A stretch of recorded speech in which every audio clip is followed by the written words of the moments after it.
Mi nombre es Gabriel Castillo, pertenezco al programa de doctorado en Ciencias Médicas con especialidad en Medicina Interna y hoy voy a exponerles de la segunda parte sobre la fisiopatología del síndrome urémico y sobre los mecanismos de adaptación y comorbilidades.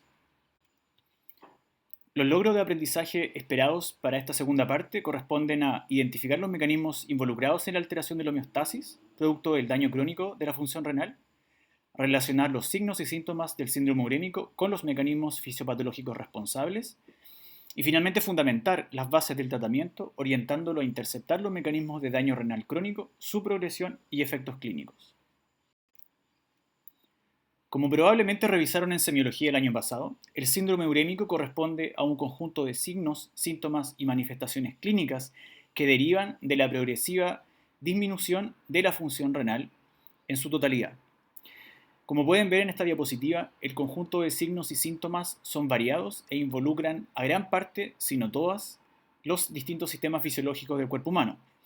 Incluye cambios cognitivos, síntomas gastrointestinales, síntomas genitourinarios, síntomas relativos al aparato musculoesquelético, al sistema cardiovascular, pulmonar, endocrino, entre otros. Si pudiéramos, grosso modo, reducir los mecanismos y las manifestaciones del síndrome urémico en cuatro grandes pilares, podríamos decir que en términos generales existe una alteración en la excreción de los electrolitos y del agua, que existe una menor excreción de solutos orgánicos, los cuales históricamente han sido llamados toxinas urémicas, que existe una alteración en la función endocrina del riñón y que existen asimismo mecanismos de compensación e inadaptación que pueden ser acuñados bajo el concepto o el anglicismo de trade-off, que hace relación al precio que hay que pagar para, y que vamos a analizar en detalle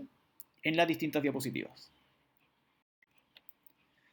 Para comenzar con los conceptos de la alteración del equilibrio hidrosalino, es necesario comentar en primera instancia que la excreción urinaria de un soluto puede mantenerse pese a una importante reducción en la velocidad de filtración glomerular, si es que esto coexiste con una reducción en su reabsorción tubular. En consonancia con la teoría de los nefrones remanentes que se revisó en la primera parte de esta clase, si 3/4 partes, por ejemplo, de los nefrones se encuentran disfuncionantes, el cuarto restante deberá y podrá excretar, por ejemplo, 4 veces más un determinado soluto. El fenómeno de trade-off o el precio que hay que pagar para, en este caso, para mantener la excreción de un soluto, es someter a las unidades nefronales remanentes a una hiperfunción que a largo plazo llevará a una disfunción. Este fenómeno explica cómo en el largo plazo la velocidad de filtración glomerular y las diferentes funciones tubulares del riñón van progresivamente reduciéndose hasta llegar a una enfermedad renal crónica terminal. Como concepto, es necesario comentar y que tengan presente que el equilibrio de sodio, potasio y agua pueden mantenerse hasta etapas tardías de la enfermedad renal crónica. Cabe recordar también que durante esta presentación vamos a analizar los mecanismos y los eventos fisiopatológicos en el entendido que no existe otra intercurrencia que ayude o que empeore y que haga progresar más rápido la enfermedad renal crónica. En particular me refiero a que muchos pacientes con enfermedad renal crónica sufren de insuficiencia renal aguda por diferentes mecanismos y que esto sin duda que aumenta la progresión de la enfermedad renal y permite que sobrevengan diferentes trastornos hidroelectrolíticos que no ocurrirían si solo asistiéramos a la historia natural de la enfermedad renal crónica sin mediar otras intercurrencias agudas. En relación a las alteraciones en el manejo de agua y sodio, en relación al sodio en primer lugar, su excreción se mantiene inicialmente, pese a que existe un balance positivo, ¿cierto?, dado por la menor velocidad de filtración glomerular. Sin embargo, este balance positivo de sodio es contrarrestado por un aumento en su excreción a expensas de una menor reabsorción tubular. Esto, y como revisaron en el módulo anterior, el balance positivo de sodio induce una mayor secreción de hormonas natriuréticas como la atriopeptina, lo cual permite aumentar la excreción urinaria de sodio mediante una disminución en su reabsorción tubular. En estadios avanzados, y por efecto de una diuresis osmótica que se genera por el aumento de la carga filtrada y por el aumento del flujo tubular de urea, aumenta así entonces la excreción fraccional de sodio. Por otro lado, en relación al agua, la mayor excreción fraccional de agua obedece en parte a una menor expresión de canales acuaporina 2 en los túbulos colectores, generando entonces un estado de resistencia a la acción de la vasopresina,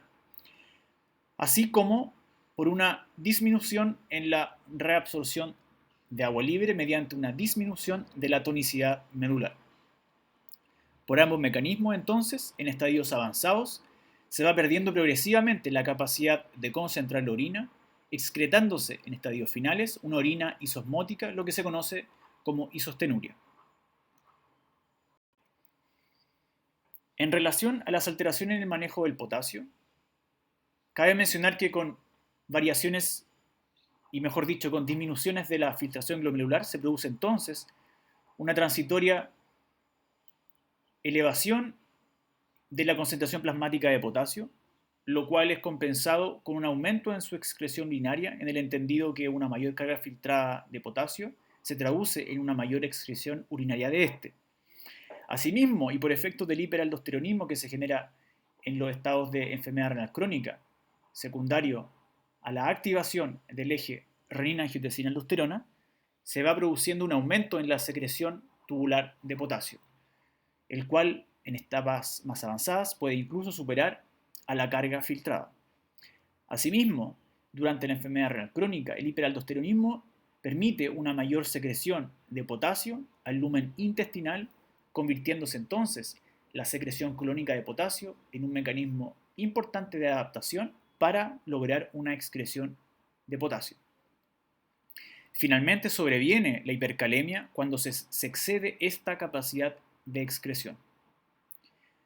En la tabla número 4 que se muestra en esta diapositiva existen algunos factores de riesgo o eventos que generan hipercalemia en enfermedad renal crónica, como lo es una BFG menor a 15 o 20 ml, la concomitancia de un estado acidótico, en el entendido que la acidosis metabólica produce, mediante tamponamiento intracelular, un shift de potasio hacia el medio extracelular.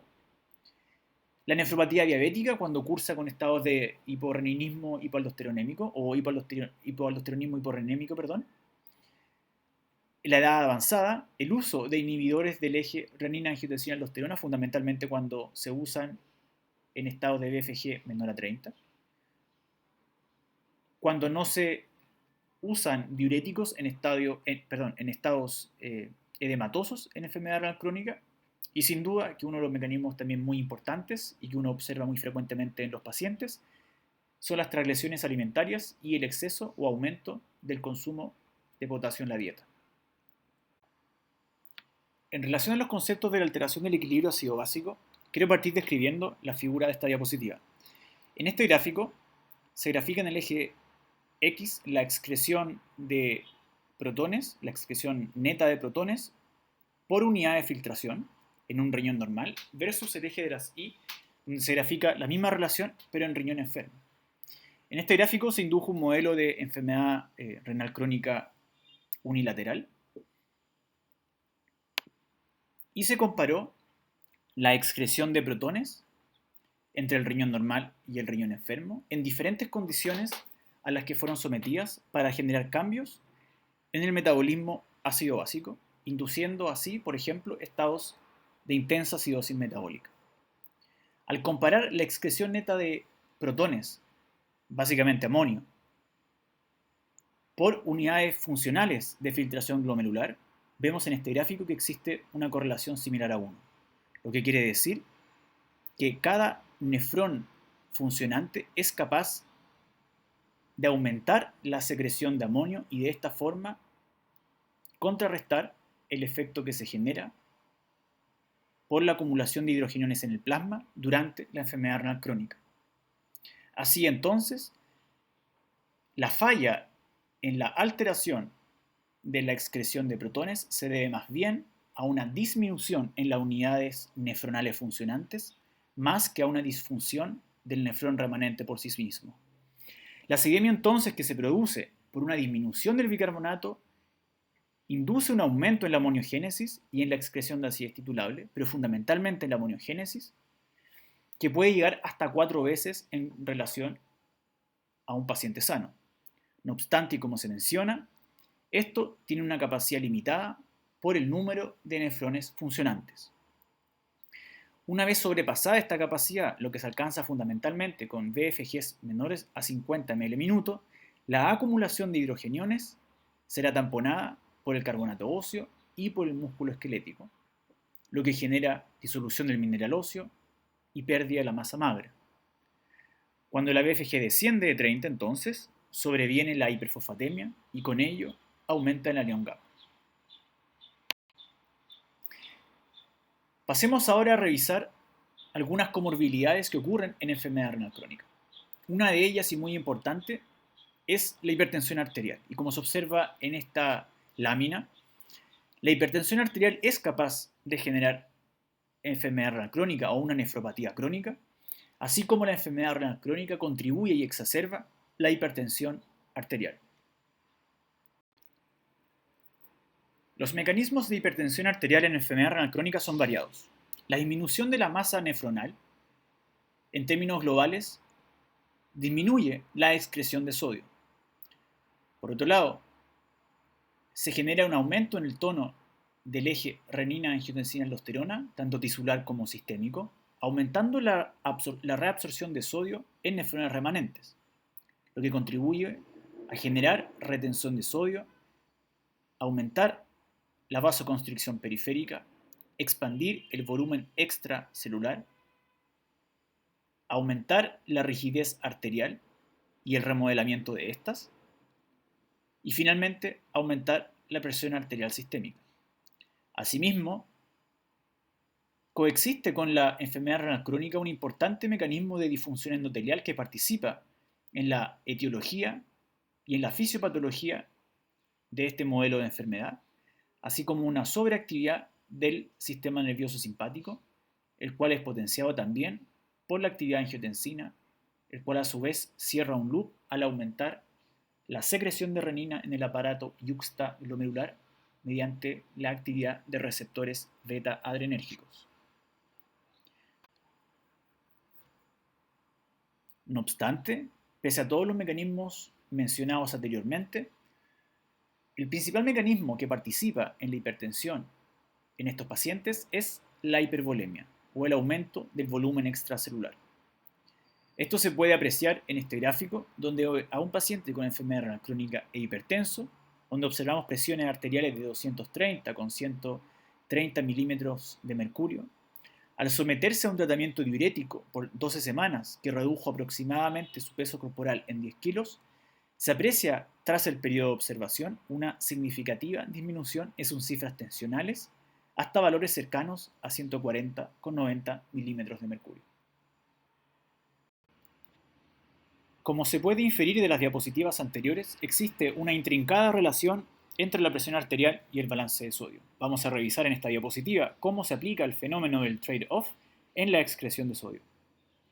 Probablemente en su curso de fisiología el año pasado, revisaron el mecanismo de natriuresis por presión, que es uno de los mecanismos fisiológicos para regular el balance de sodio.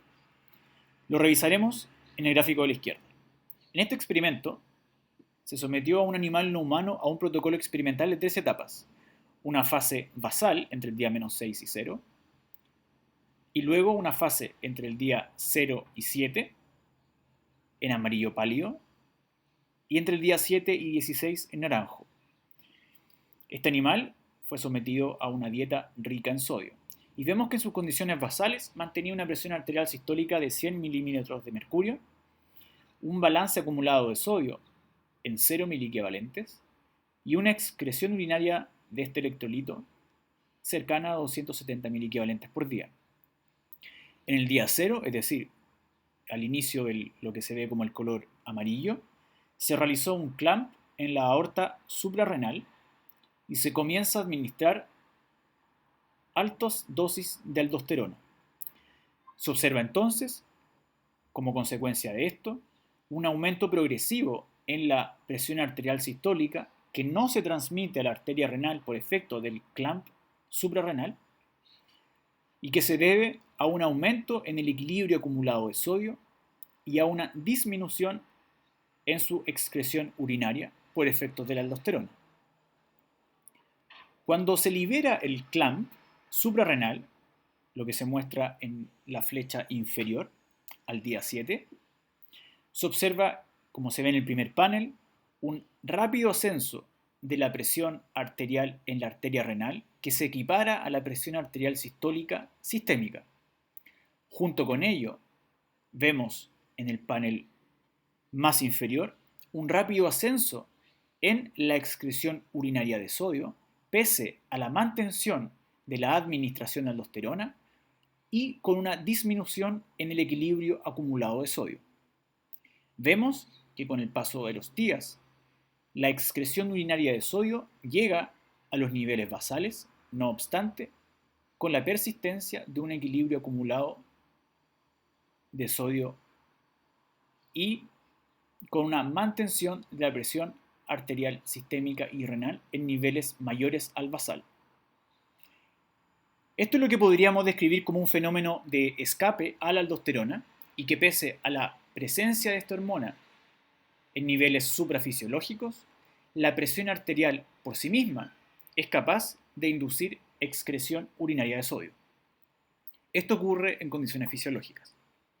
En condiciones patológicas, como en la enfermedad renal crónica, existen algunos elementos distintos que deben ser considerados. En primer lugar, que existe un aumento patológico en la actividad del eje renina-angiotensina-aldosterona, y no solo con un aumento en la actividad de esta última hormona, sino también con un importante aumento en la actividad de la angiotensina 2, todo lo cual contribuye a disminuir la capacidad natriurética del riñón, a lo que se suma la disminución en la velocidad de filtración glomerular. En segundo lugar, que si en estas condiciones la ingesta de sodio se mantiene constante incluso, se producirá un balance positivo de sodio e hipertensión arterial. Por otro lado, la rigidez de la arteriola aferente, secundaria a los cambios endoteliales que ocurren propios en la enfermedad renal crónica, permite que se pierda el mecanismo de regulación miogénico propio de esta arteriola y que, por tanto, los efectos de la hipertensión arterial sistémica se transmitan a los capilares glomerulares, favoreciendo así entonces la excreción de sodio. Por tanto, y en conclusión, el fenómeno de trade-off se aplica en este caso, en el sentido de que la hipertensión arterial es el precio que se debe pagar para asegurar natriuresis. En consonancia con todo lo anterior, las bases del manejo de la hipertensión en enfermedad renal crónica debe ser individualizado y particularizado en función de los diferentes mecanismos que operan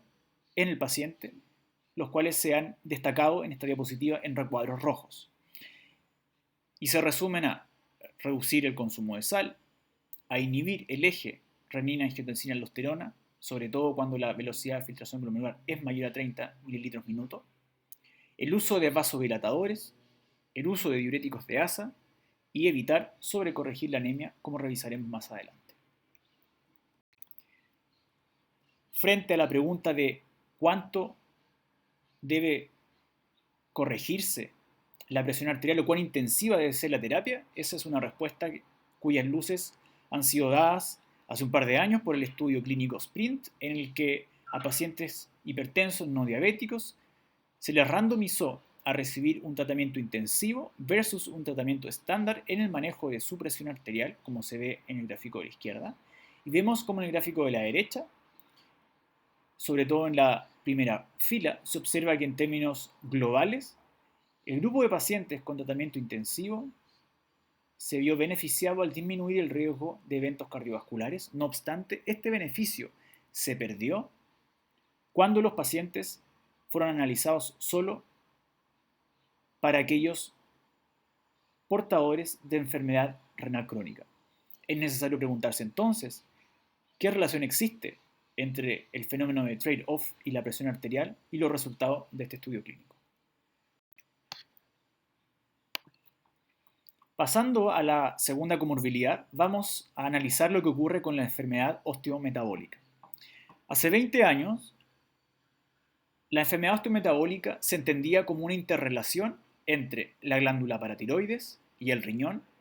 o traducida a hormonas, entre la hormona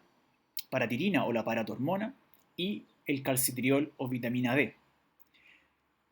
10 años más tarde, hace 10 años, comenzó ya a describirse que esta relación era mucho más compleja, que no solo involucraba a la paratiroides, al riñón, sino que también involucraba activamente al hueso, y que el hueso no era solo el blanco de estas hormonas, sino que también participaba activamente en la regulación del metabolismo mineral, en este caso mediante la secreción de un factor de crecimiento conocido como FGF23.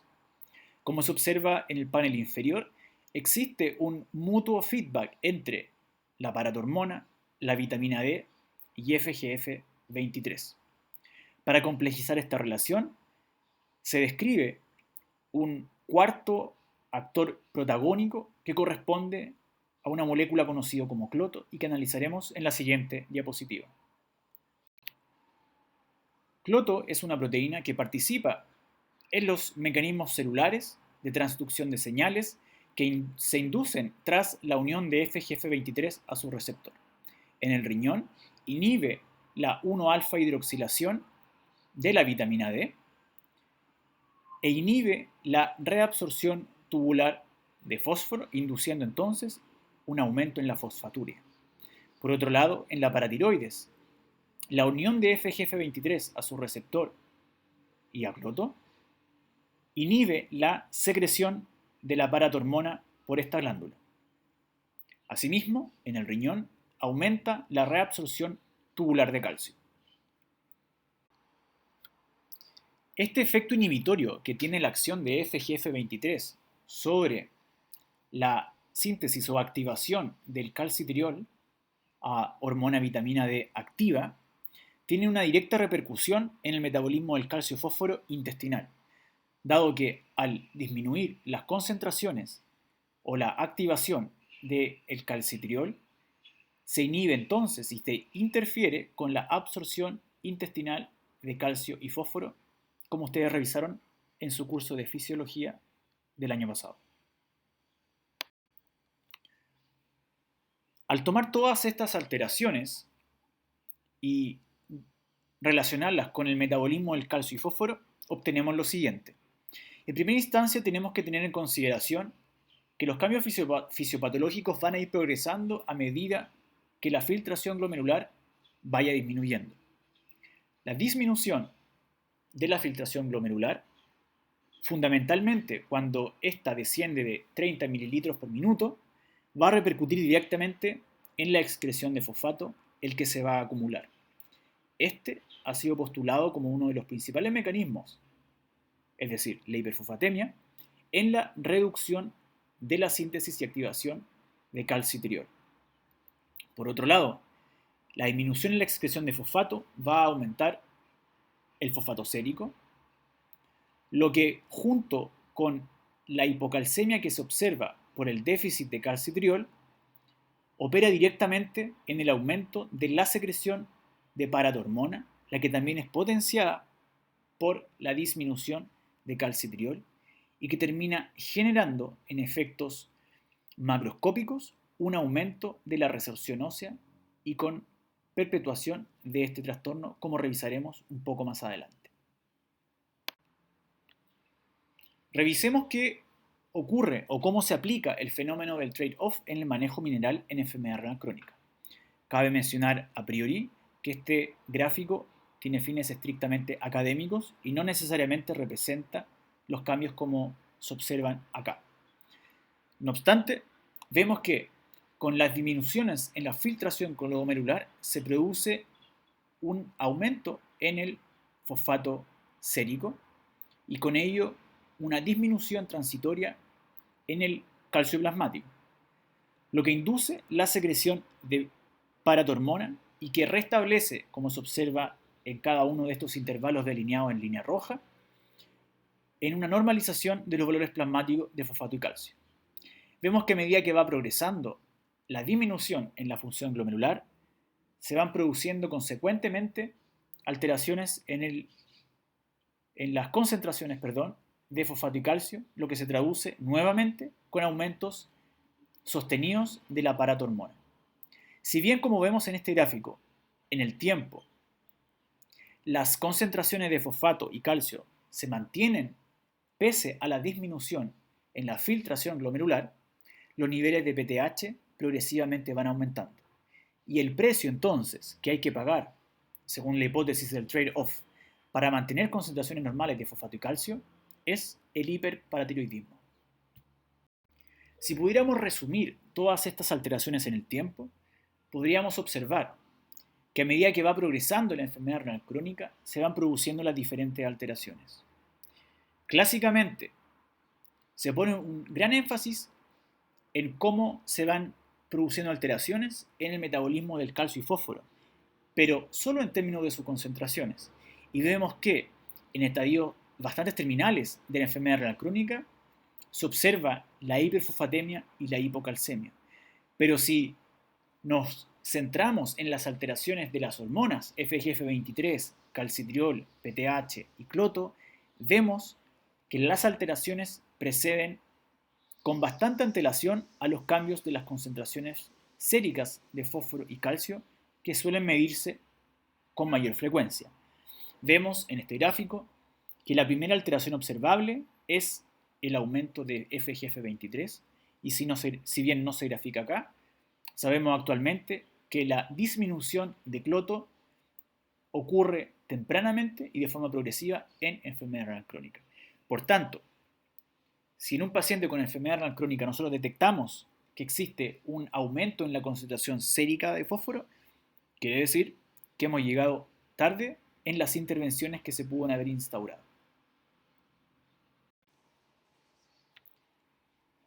Analizando más profundamente los mecanismos involucrados en la diapositiva anterior, vemos que en etapas precoces, como se observa acá, de enfermedad renal crónica, el aumento en la carga de fósforo es manejada inicialmente por un aumento en la actividad de la paratormona, una disminución en los niveles de calcitriol,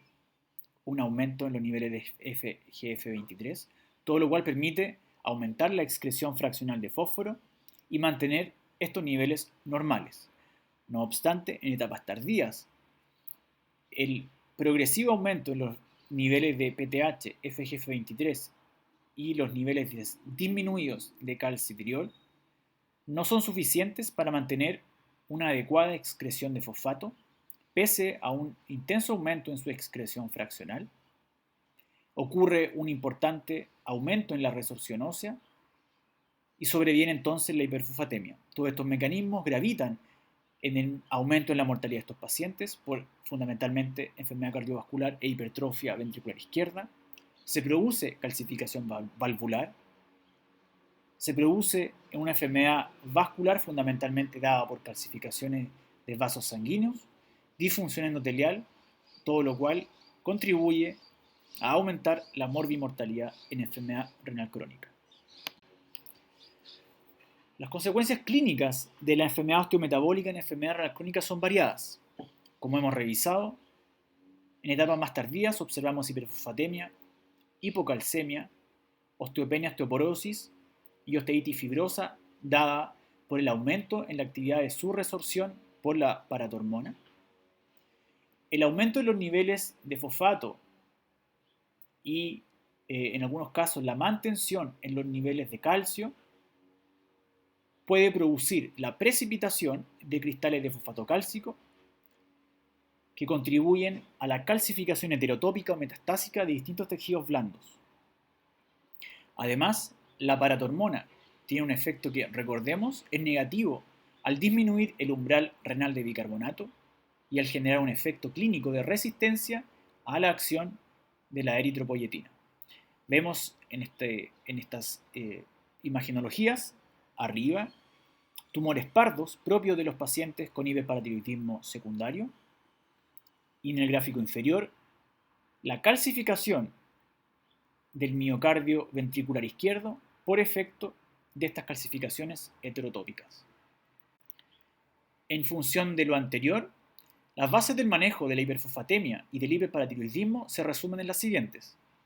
Restricción del fósforo dietario. Esto es muy importante. Vemos en el gráfico de la derecha dos situaciones. En las líneas discontinuas verdes, las concentraciones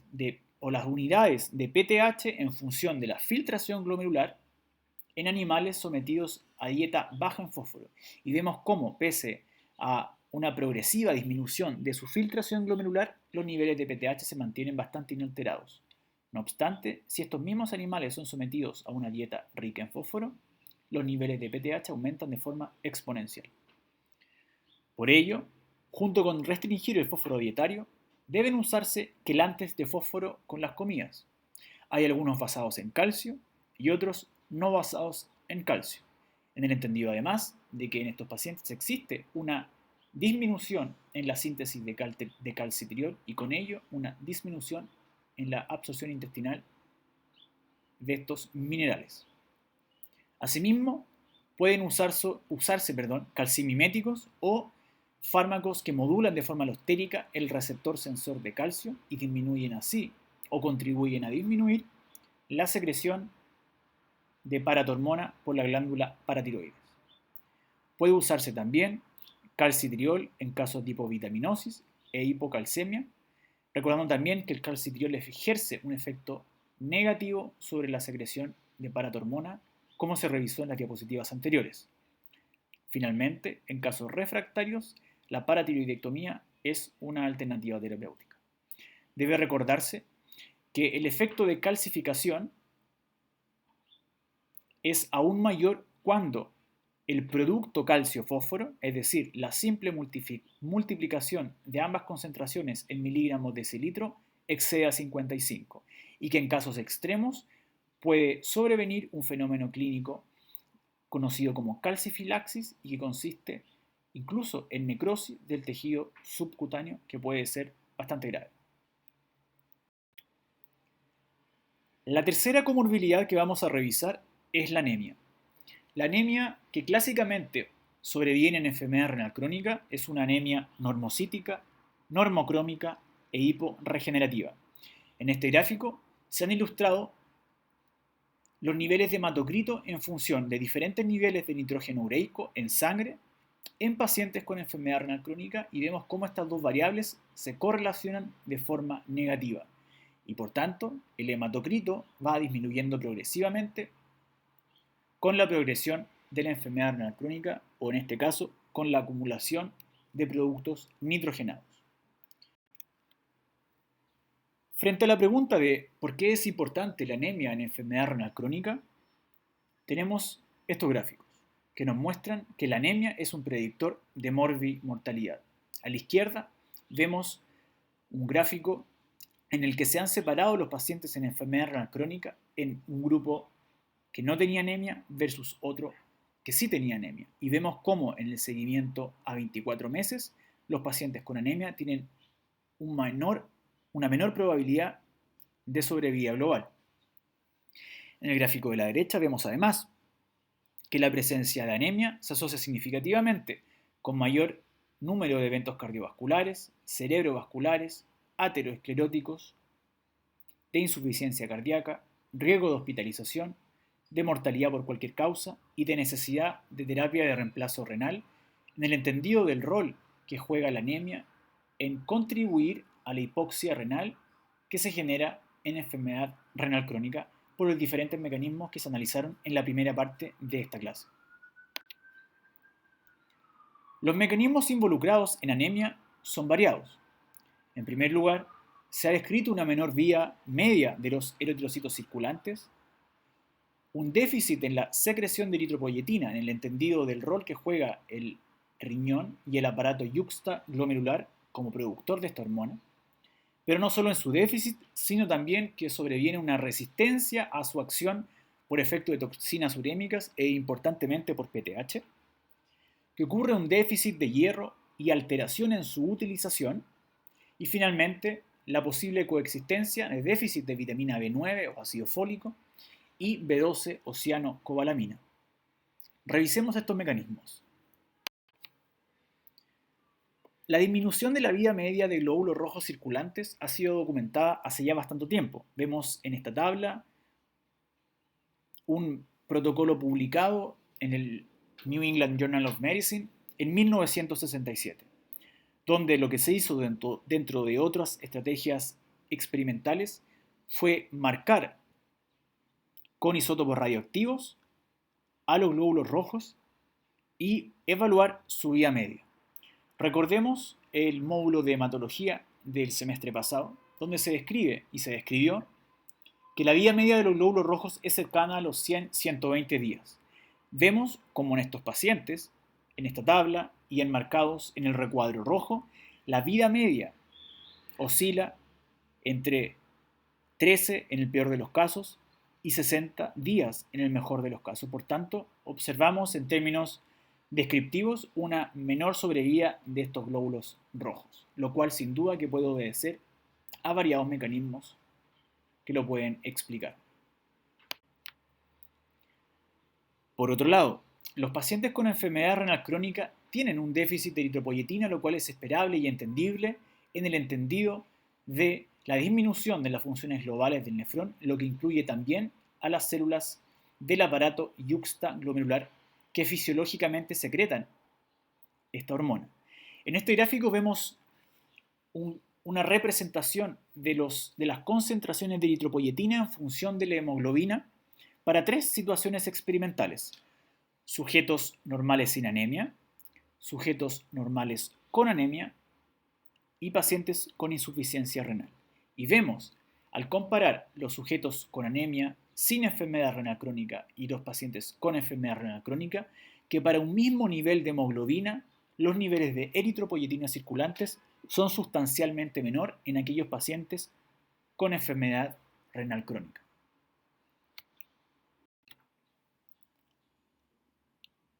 Otro de los mecanismos importantes que explican la anemia en estos pacientes son las alteraciones en el metabolismo férrico. Las alteraciones en el metabolismo férrico son variadas. Por un lado, tenemos una disminución en su absorción intestinal. En segundo lugar, tenemos las eventuales pérdidas que se pueden producir secundarias a las alteraciones de la hemostasia propia de estos pacientes, así como también a un déficit de eritropoyetina y a una alteración en su utilización. Todo esto es resumido en este gráfico o en esta ilustración. Vemos que la eritropoyesis se encuentra disminuida, por ejemplo, por una disminución en los niveles circulantes de eritropoyetina y que obedece a una disminución en su síntesis por el aparato yuxtaglomerular. Vemos también que la eritropoyesis está alterada por efecto del hierro, por las pérdidas que se puedan producir. Asimismo, la eritropoyesis está alterada por los eventos de inflamación sistémica que cursan con aumentos de citoquinas proinflamatorias como interleuquina 1, interleuquina 6, TNF-alfa y que fueron descritos en la primera parte de esta clase. Estos marcadores o estas citoquinas proinflamatorias permiten el aumento de hepcidina, la síntesis de hepcidina hepática. Recordamos del primer semestre del módulo de hematología que la hepcidina inhibe la absorción intestinal de hierro. Todo esto impide una correcta eritropoyesis. Por otro lado, la eritroferrona es una molécula soluble que es secretada por los precursores eritropoyéticos durante su maduración y ejerce un efecto negativo sobre la síntesis de hepcidina con el objetivo probablemente de aumentar la disponibilidad de hierro para los precursores eritropoyéticos y evitar que se acumulen en las células del aparato retículo endotelial, como ocurre clásicamente en una anemia de inflamación sistémica. Todos estos mecanismos entonces contribuyen a alterar el metabolismo del hierro fundamentalmente al alterar su utilización por los precursores eritropoyéticos, generando entonces una anemia de enfermedad crónica. Como se mencionó previamente, no solo existe un déficit de eritropoyetina en estos pacientes, sino también una resistencia a la acción de esta en los precursores eritropoyéticos. Uno de los responsables que ha sido apuntado como para tener un rol en este efecto es la paratormona. Los mecanismos son pobremente estudiados, pero observacionalmente se observa que en pacientes sometidos a paratiroidectomía, como aquellos en estos gráficos, tras la cirugía de remoción de las glándulas paratiroides, ocurre un aumento posoperatorio de la concentración de hemoglobina, así como una disminución de la dosis requerida en eritropoyetina recombinante necesaria para mejorar los niveles de hemoglobina. Esto sugiere entonces que la paratormona tendría un efecto negativo sobre la eritropoyesis en pacientes con enfermedad renal crónica e hiperparatiroidismo. En función de lo anterior, las bases del manejo de la anemia en enfermedad renal crónica son las siguientes: suplementación con ácido fólico y cianocobalamina ante deficiencia, suplementación con hierro intravenoso. Esto es importante. Hay que recordar que la absorción intestinal de hierro es malísima y paupérrima. Por tanto, un intento por repletar los depósitos de hierro en estos pacientes mediante hierro oral es fútil. Por otro lado, hay que recordar la precaución de monitorizar en estos casos los niveles de ferritina para evitar la hemosiderosis secundaria, la cual a su vez puede tener también efectos deleterios, sobre todo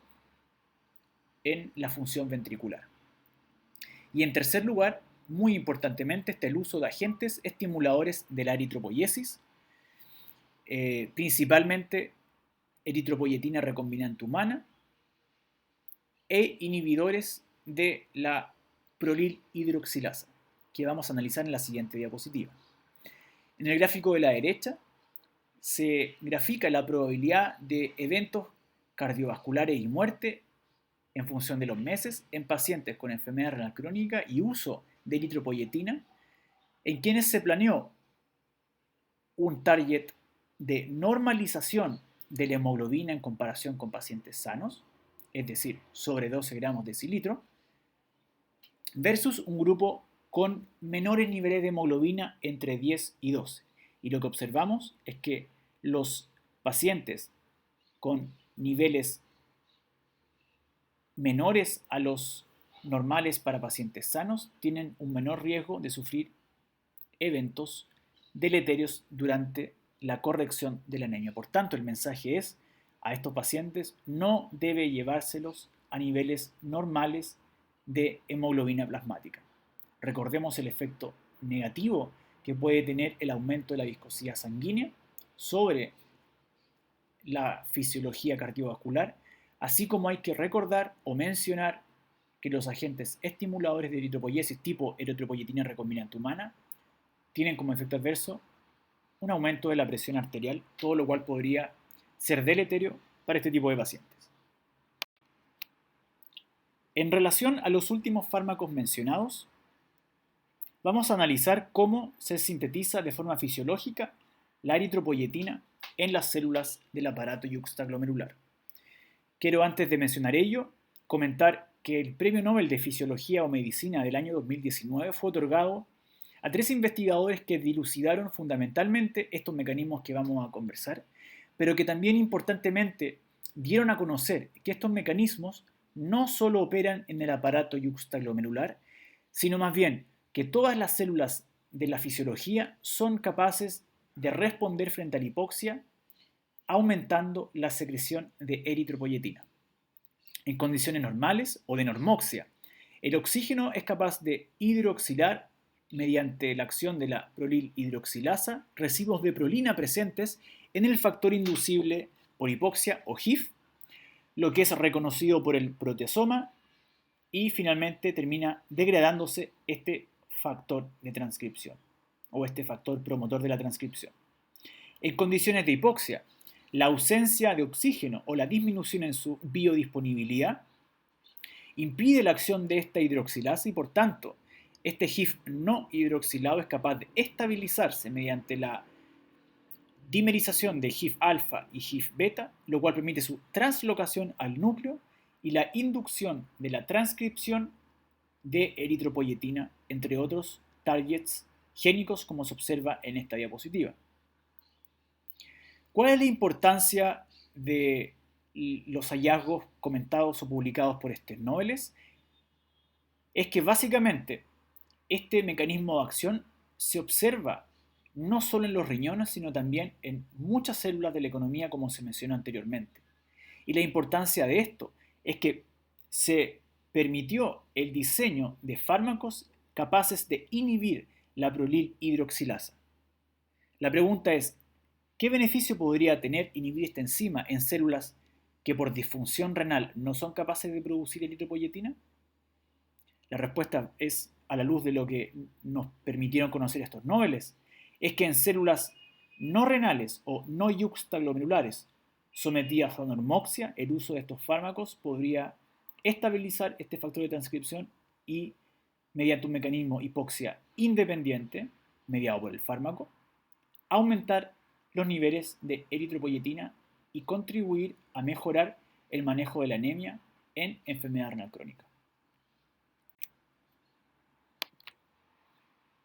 Finalmente, pero no por ello menos importante, vamos a analizar algunos aspectos relacionados con la nutrición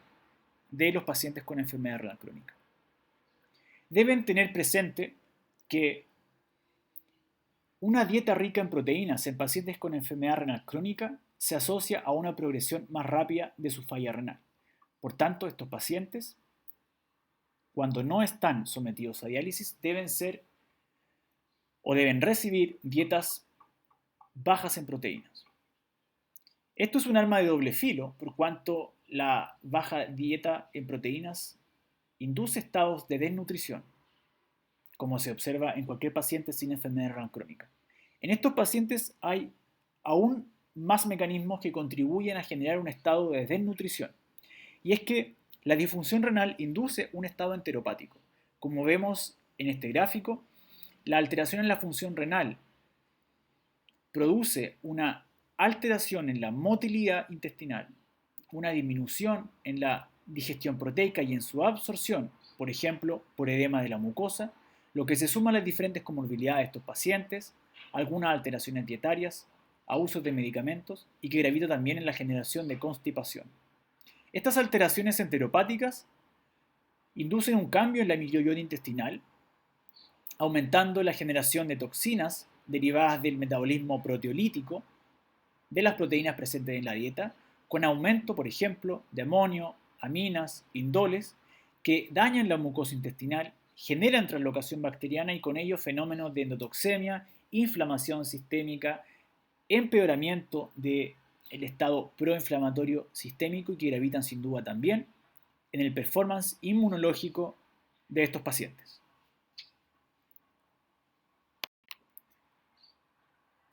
Asimismo, la acidosis metabólica per se es capaz de aumentar el catabolismo proteico, como se revisó en la primera parte de esta clase. Por tanto, la acidosis genera un balance negativo de productos nitrogenados, lo que contribuye a generar estados de malnutrición en estos pacientes y con ello se los expone a peores outcomes clínicos en términos de morbilidad y mortalidad, muchos de los cuales están bastante vinculados a la alteración en la función inmunológica, generando entonces estados de inmunodeficiencia secundaria. Todos estos cambios han sido englobados en un síndrome conocido como Protein Energy Wasting y que básicamente aluden a la alteración en la energía derivada de proteínas. Como se observa en este mapa conceptual, a medida que va disminuyendo la tasa de filtración glomerular, como se ve en la parte superior, así como con un aumento en la albuminuria, como se ve en los estadios A1, A2 y A3, va ocurriendo entonces fenómenos de malnutrición, hipercatabolismo, acumulación de toxinas urémicas e inflamación que van contribuyendo a la generación de este Protein Energy Wasting, que termina generando sarcopenia y caquexia en los pacientes y finalmente su muerte. Cabe destacar que los pacientes, sobre todo en hemodiálisis, ven aún más aumentado este catabolismo proteico y es por ello que estos pacientes deben ser suplementados con mayores niveles o cantidades de proteína en la dieta, como probablemente van a revisar en sus módulos de nutrición y de nefrología de medicina interna. Este síndrome de mal aprovechamiento o de desgaste de la energía derivada de proteínas se asocia, como se comentó hace unos minutos, a una mayor morbilidad. En estos pacientes lo que observamos es una sobrecarga de volumen, un aumento de radicales libres o de estrés oxidativo junto con comorbilidades y eventualmente los fenómenos de proinflamatorios asociados a diálisis, lo que provoca pérdida de nutrientes, lo que, dadas las comorbilidades, empeora la función renal, así como otros eventos inflamatorios que pueden ocurrir, generándose endocrinopatías, como revisamos, anemia, acidosis, anorexia y con ello disminución de la ingesta calórica, generando entonces este síndrome, que cursa con hipercatabolismo, uremia, malnutrición, caquexia, sarcopenia y expone a pacientes a infecciones, fragilidad, depresión, eventos cardiovasculares y finalmente la muerte. Por todo lo anterior, por todo lo que hemos discutido en esta clase, es necesario comprender los mecanismos fisiopatológicos involucrados en la enfermedad renal crónica para evitar su progresión. Muchas veces la progresión va a ser inevitable, irreversible, y por ello es necesario conocer los mecanismos involucrados en las diferentes comorbilidades que sobrevienen con el empeoramiento de la función renal. Aún así y todo, en algunos escenarios clínicos esto no va a ser posible y vamos a requerir terapia de reemplazo renal. La terapia de reemplazo renal en enfermedad renal crónica tiene tres alternativas, que no necesariamente son excluyentes entre sí: la hemodiálisis, la peritoneodiálisis e idealmente el trasplante renal. Estos tres tipos de terapia escapan a los objetivos de esta clase y probablemente van a ser revisados en sus diferentes módulos clínicos. Esperamos que esta clase les haya servido para comprender los mecanismos fisiopatológicos involucrados en la enfermedad renal crónica. Esta es una enfermedad con una alta carga de morbimortalidad para nuestros pacientes, es una alta carga presupuestaria para el sistema sanitario, pero más importantemente es una enfermedad que genera variados problemas de salud a nuestros y nuestras pacientes. La comprensión correcta de estos mecanismos les va a ayudar en un futuro a tratar las diferentes complicaciones y otorgarles una mejor calidad de vida. Muchas gracias.